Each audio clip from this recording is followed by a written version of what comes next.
හයි අයිබෝන් පියසන්ලගේ ස්කෝරිං සිස්ටම් එක ගැන ඔගොල ලොකු ඩව් එකනං හිටියේ ඔන්න තවදුරටත් එහෙම ඉන්න අවශ්‍යදාවයක් නැහැ මොකද පියසල්ල විසින්ම මේ දෙදස් විසි හය අවුරුද්ධ පටන්ගනිද්දී ඒගොල කොහොමද ඒගොලන්ගේ AI ස්කෝරිං මොඩල් එකින් අපිට ලකුණු දෙන්න කියන එක ඒගොල ඔෆිසිියලි ඩොකියමෙන්ට් එක ෂයා කරලා තියෙනවා ඉතින් ඒ අප්ඩේට් එක ගැන බලන්න තමයි අද මේ වීඩිය කරන්ගෙන්නේ රැඳිලඉන්න ම චමිදු මිහිරංග යස්පපට වෙතින්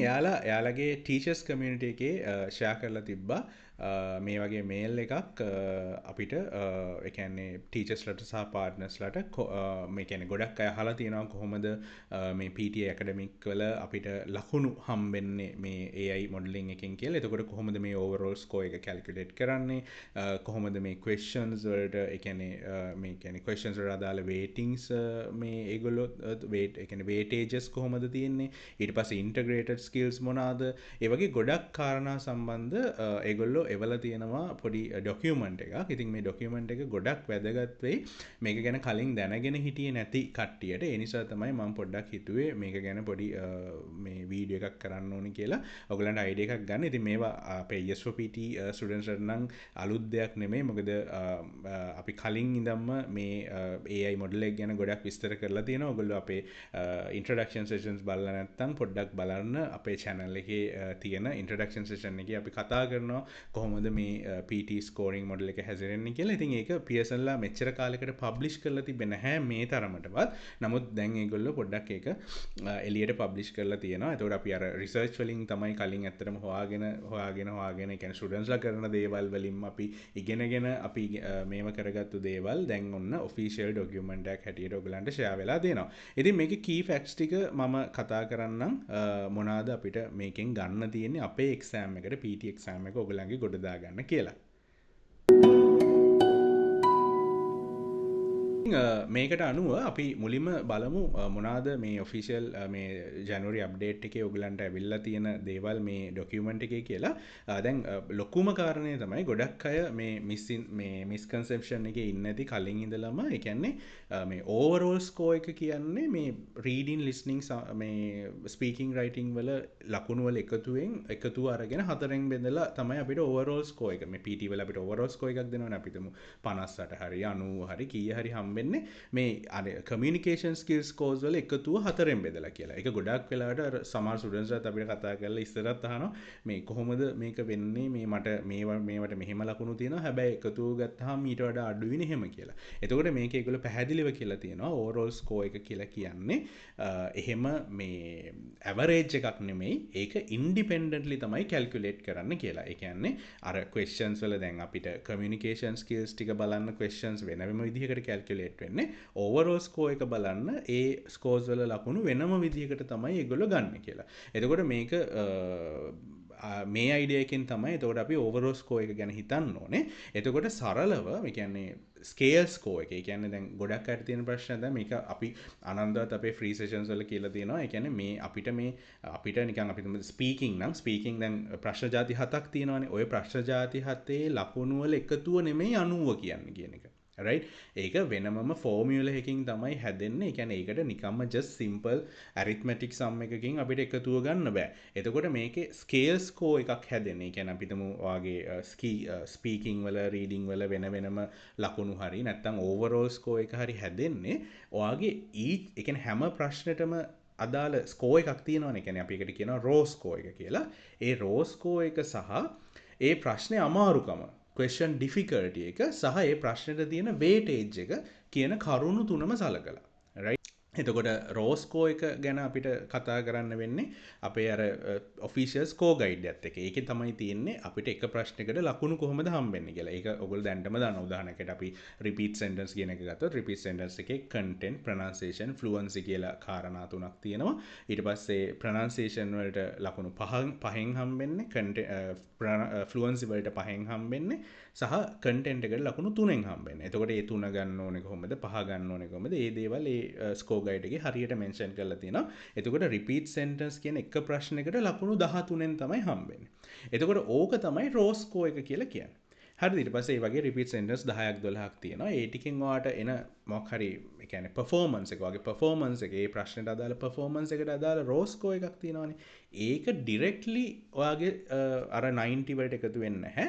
ඊට පස්සේ ඒක යම් විදිහකින් ඒ raw score එක මේ අනිත් දේවල් මත ඩිපෙන්ඩ් වෙනවා. මොකක්ද එකක් question difficulty. ඒ කියන්නේ ඒගොල්ලෝ තීරණය කරනවා දැන් ඒගොල්ලෝ ඔයගලන්ට සාමාන්‍යයෙන් එක්සෑම් එක දෙන්න කලින් ඒ ප්‍රශ්නේ ලොකු database එකකට දෙනවා ඒගොල්ලෝ. මොකද ඒගොල්ලන්ගේ AI එක train කරන්න එපා. ඒක උදාහරණයකට read aloud එක ගත්තොත් ඔයා කියන්න කලින් ඒ read aloud එක සමහර විට ලෝකෙමින් අපි හිතමු 1000කට දෙනවා. ඒ 1000කට දීලා ඒ 1000 ලව්ව එක කියවනවා. කියවලා ස්කෝර් ගයිඩ් එකට අනුව ලකුණු දානවා. ලකුණු දාලා දැන් ඒගොල්ලෝ තීරණය කරනවා මේ මාක්ස් අනුව මේ රීඩ් අලවුඩ් එක ලේසි එකක්ද අමාරු එකක්ද. ඒ වගේ ඒගොල්ලන්ට සාමාන්‍යයෙන් ඒ කියන්නේ කැලිබ්‍රේට් කරන්න පුළුවන්. ඒවා ඒ කියන්නේ Pearson එක ඇතුලේ ඒ Pearson ඇල්ගොරිතම් එකේ තියෙන ඒවා අපි දන්නේ නැහැ කොහොමද වෙන්නේ කියලා. කොහොම හරි ඒවා ප්‍රී ටෙස්ට් කරලා ඒගොල්ලෝ ඒ ක්වෙස්චන් එකට යම් ඩිෆිකල්ටි එකක් අසයින් කරනවා. මේ ප්‍රශ්නේ ලේසි ඊසි මේ ප්‍රශ්නේ මීඩියම් මේ ප්‍රශ්නේ හාඩ් එකක් එහෙම කියලා ඒගොල්ලෝ ක්වෙස්චන් ඩිෆිකල්ටි එකක් බයනවා. එතකොට ඒ ක්වෙස්චන් ඩිෆිකල්ටි එකත් ඔයාට මේ ස්කේල් ස්කෝර් එකට බලපානවා. ඒ කියන්නේ ඔයා කරන performance එක සහ ඒ ප්‍රශ්නේ තියෙන අමාරුකම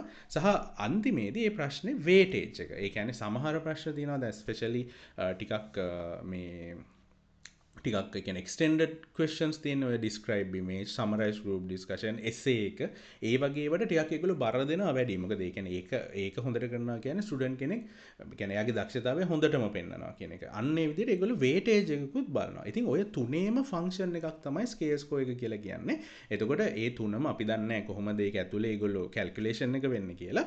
කොහොම හරි ඔයාට එක exam එකක් ගොඩ දාගන්න ඔන්න ඔය තුනම බලපානවා. right? ඒ කියනවා each question එකට ගන්න ලකුණ ඒ ලකුණේ අමාරුකම සහ ක්වෙස්චන් වල අර වේටේජ් එක කියන එක. ඉතින් ඒක පියර්සන්ලා මේ ඩොකියුමන්ට් එකේ පැහැදිලිව ඒගොල්ලෝ එවලා තියෙනවා.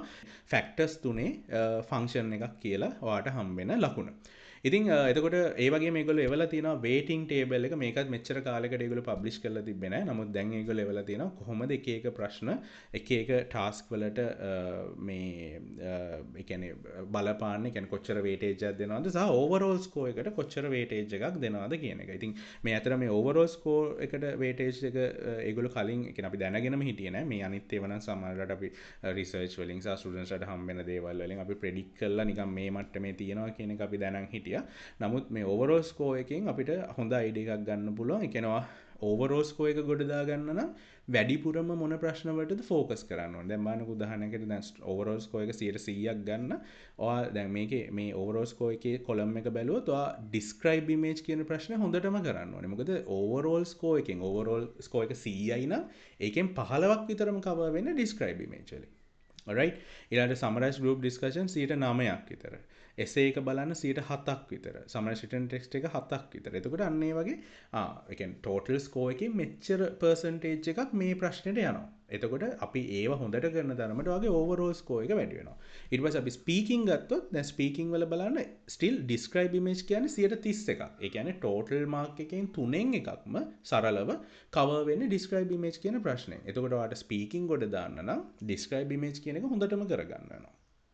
right එතකොට අන්න ඒ විදිහට ඔයාලට එක එක ප්‍රශ්නවල weightage එක මේගොල්ලෝ එවලා තියෙනවා. මෙන්න මේ වගේ තමයි මේක. ඉතින් ආසන්නගයක් මේක මොකද මේක මේ කියන්නේ මේක ස්ටැටිස්ටිකල් මොඩල් එකක් නේ. මේවා මේ දශම ගණන් වලට එහෙම අපිට කියන්න බෑ. සාමාන්‍ය ඔයගොල්ලෝ මේකෙන් ගන්න ඕනේ අයිඩියා එක මේ දේවල් අපි වැඩිපුර ප්‍රැක්ටිස් කරන්න ඕනේ කියන එක. කියන්නේ වැඩි weightage එකක් තියෙන ප්‍රශ්න වලට වැඩිපුර ප්‍රැක්ටිස් කරන්න ඕනේ, වැඩිපුර ගොඩ දාන්න ඕනේ කියන අයිඩියා එක ඔයගලන්ට මේකෙන් ගන්න පුළුවන්. දැන් උදාහරණයකට අපි writing essay කියන එක ගත්තොත් overall score එක 107ක්, writing වලට 131ක්. ඒ කියන්නේ writing වල මේ ඒ කියන්නේ රයිටින් ගොඩ දාන්න නම් ඔය අනිවාර්යෙන් essay එක ගොඩ දාන්න ඕනේ. එහෙම නැති වුණොත් ඔය essay එක කරගත්තේ නැති වුණොත් ඔයාට රයිටින් වල total mark එකෙන් 3න් එකක්ම නැති වෙනවා. පැහැදිලිද? හැබැයි overall එකට එයා බලපාන්නේ 107ක් වගේ. ඒ කියන්නේ ඔයාගේ total skill එක ගත්තොත් 10%කටත් අඩු ප්‍රමාණයක් නේ. එතකොට ඒක overall skill එකට writing essay කියන එක ලොකු වැදගත්කමක් නැහැ.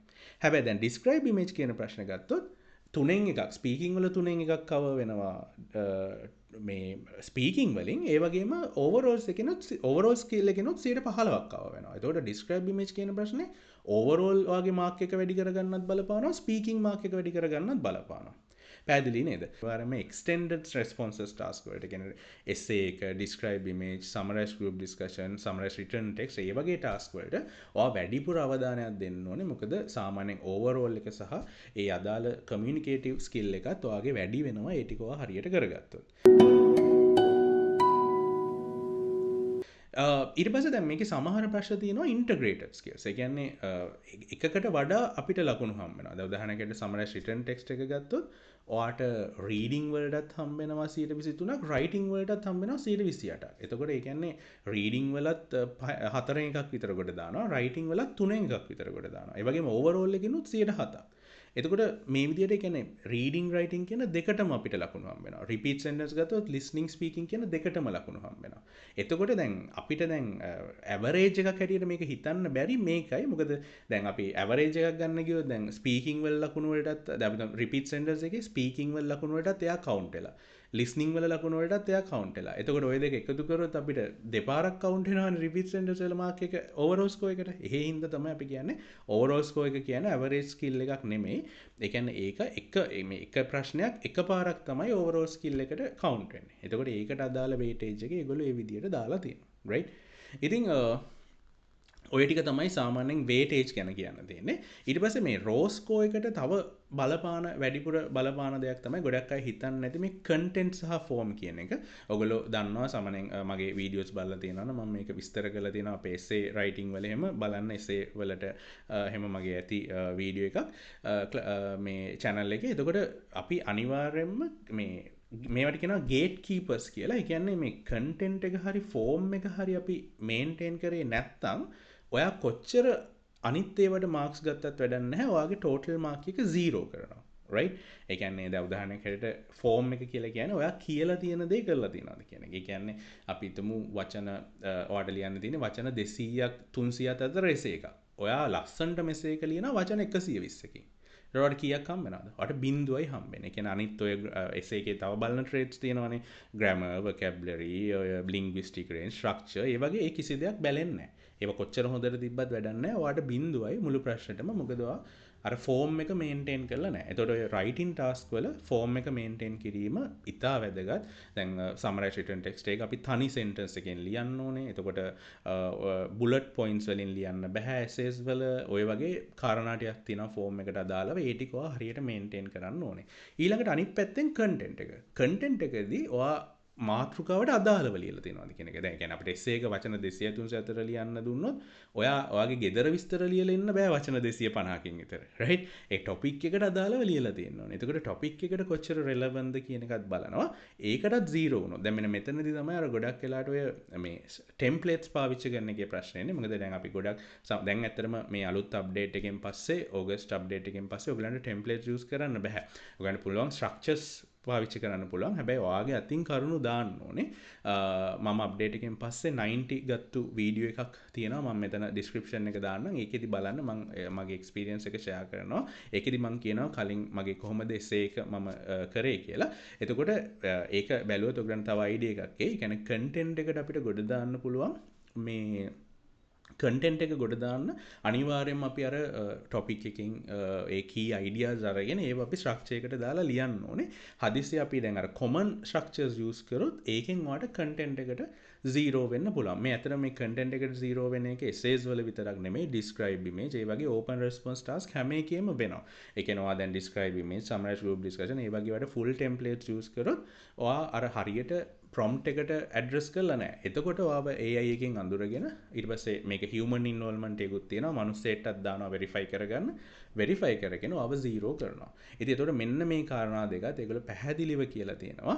එතකොට content එක සහ form එක කිසිම ප්‍රශ්නයක 0 කරගන්න එපා. එතකොට මුළු ප්‍රශ්නෙටම බිඳුව වෙනවා කියන කාරණේ. right? එතකොට ඒක ඔයාගේ raw score එකට තමයි බලපාන්නේ. එතකොට raw score එක 0 වුණොත් අර weightages අනම්මන ඉතුරු කතා කරපුවා කිසිම දෙයක් වැඩක් නැහැ. මොකද බිඳුවයිනේ බිඳුව මොකෙන් වැඩි වුණත් බිඳුවයි. එතකොට ඔයාට ඒ සම්පූර්ණ ප්‍රශ්නෙටම බිඳුව තමයි වෙන්නේ. එතකොට අර වාගේ overall skill එක සහ අර communicative skill කියන දෙකේම බෑන්ඩ් එක ගොඩක් පල්ලෙහාට වැටෙනවා.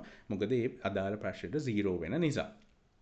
ඊට පස්සේ දැන් අර එතකොට මං හිතනවා දැනට ඔයගලන්ට එනම් ප්‍රශ්නයක් නැහැ මෙච්චර කාලයක් ඔයගලන්ට තිබ්බනම් මේ ප්‍රශ්නේ ඒ කියන්නේ ඕවරෝල් ස්කෝර් එක මගේ වැඩි හැබැයි ඊච් බෑන්ඩ් වල අඩුයි එහෙම නැත්නම් මගේ ඊච් බෑන්ඩ් එකේ ඕවරෝල් ස්කෝර් එක ඊච් බෑන්ඩ් මේ බෑන්ඩ්ස් වල හතර එකතුවේ ඇවරේජ් එක නෙමෙයි මගේ ඕවරෝල් ස්කෝර් එක කියලා එතකොට ඔයගලන්ට දැන් ඔයකට උත්තරයක් හම්බෙන්නේ නැති ඇයි කියලා මොකද ඒ අර වේටේජස් සහ මේක කැල්කියුලේට් වෙන විදිහ නිසා තමයි මේක වෙලා තියෙන්නේ.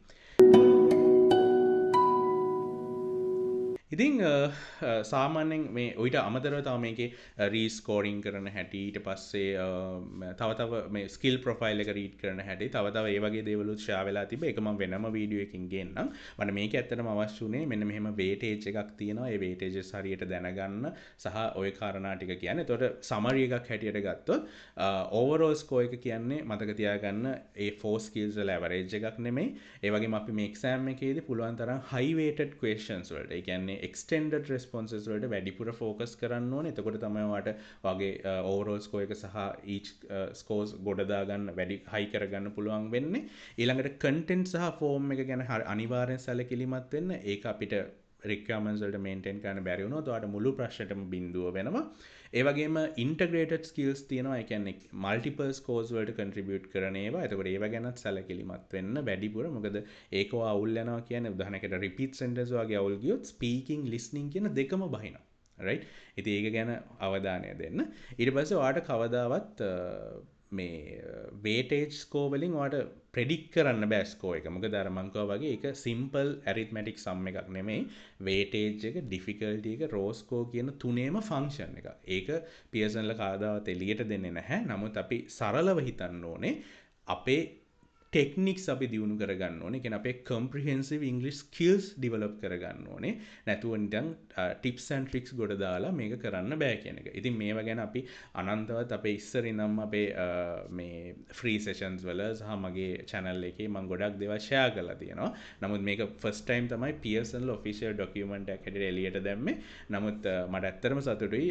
මොකද අපි හිතාගෙන අපි research කරලා හැම ගොඩ දාගත්තුවා මේක ඇත්ත කියන එක ඔප්පු වෙලා තියෙන එක ගැන. ඔයගලන්ට අපේ පරණ මේ ඉන්ෆෝ සෙෂන්ස් එකම බලලා මේ කියන කාරණේ මම කලින් කියලා තියෙනවා කියන එක ඔයගලන්ට අයිඩියා එකක් ගන්න පුළුවන්.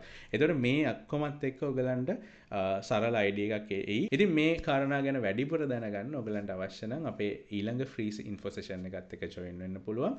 මම පල්ලෙහෙන් දාලා තියන්නම් ලින්ක් එක. ඒකට රෙජිස්ටර් වෙන්න. මේ වගේ කාරණා දැනගන්න අපිත් එක්ක රැඳිලා ඉන්න. බොහොම ස්තුතියි අද වීඩියෝ එකත් එක්ක ජොයින් වුණාට.